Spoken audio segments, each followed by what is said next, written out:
Au niveau des interventions que je ferais avec Francis, la première, ce serait d'essayer de changer la vision que Francis a des thérapeutes puis des organismes communautaires. Ce serait une intervention d'adaptation éducative.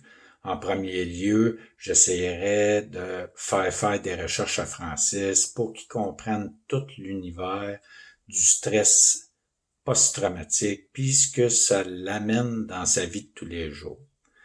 Ensuite, j'essayerais de voir avec lui à analyser ses pensées par rapport aux thérapies, aux thérapeutes, puis à la médication. Pourquoi qu'il pense que c'est associé à des gens qui ont des problématiques de folie. Ensuite, je regarderai avec lui les thérapies qui existent. J'essaierai de lui faire découvrir des organismes qui pourraient l'aider et aussi à le mettre en contact avec ceux-ci, comme genre un organisme qui travaille avec la gestion des émotions, les problématiques de gestion, pour qu'il puisse voir la qualité des services qu'il offre, puis ce que ça pourrait amener dans sa vie.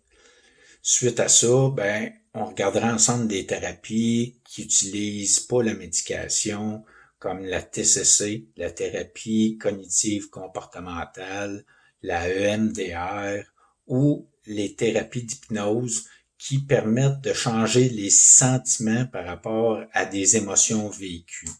Ça comme minimise un petit peu l'événement ou ça change la perception des émotions.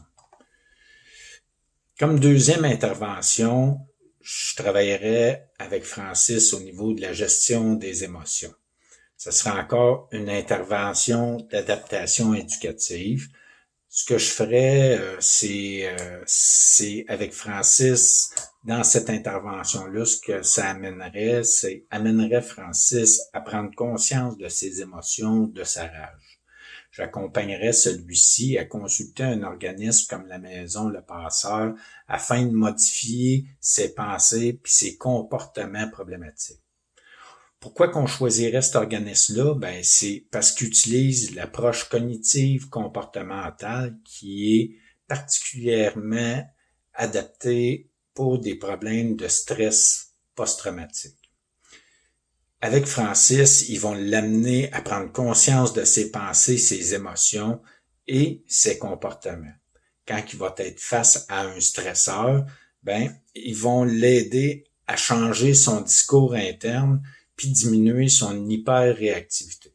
De la manière qu'ils fonctionnent, ces organismes-là, ils font une première ou deux rencontres d'évaluation, puis suite à ça, ils incorporent l'individu dans un groupe pour des séances de thérapie sur 20 semaines. Ça amènerait Francis à briser son isolement aussi, ce qui serait un avantage, puis aussi le groupe viendrait soutenir Francis dans sa démarche de changement en l'outillant ou en le supportant. Fait que ça serait un peu à ce niveau-là ce que je ferais. Pendant ce temps-là, je pourrais rencontrer Francis pour savoir si ça répond toujours à ses besoins. Puis c'est ça, on évaluerait au fur et à mesure qu'il avance la pertinence de cette démarche-là.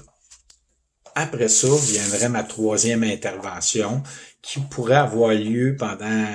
il y aurait une rencontre qui pourrait avoir lieu en même temps que il rencontre la Maison Le Passeur. C'est j'essaierais de rebâtir un réseau social puis aussi d'outiller la famille de Francis.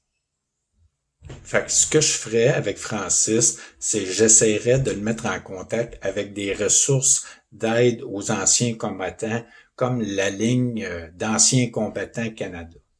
J'essaierais aussi de le mettre dans des groupes de partage qui ont vécu les mêmes problématiques que lui, comme des organismes comme le Royal Canadian Regiment Association ou l'Association du corps d'armée canadien. En même temps, ou dans une séance subséquente, je rencontrerai sa femme et ses enfants pour les outiller face à la problématique que Francis vit. J'essayerais aussi de les familiariser avec ce qu'il a vécu au Vietnam, puis aussi essayer de trouver des outils pour supporter Francis dans la vie de tous les jours. Fait que c'est sûr que j'amènerais des documents comme le syndrome de stress post-traumatique et la famille qui seraient pertinents dans cette rencontre-là.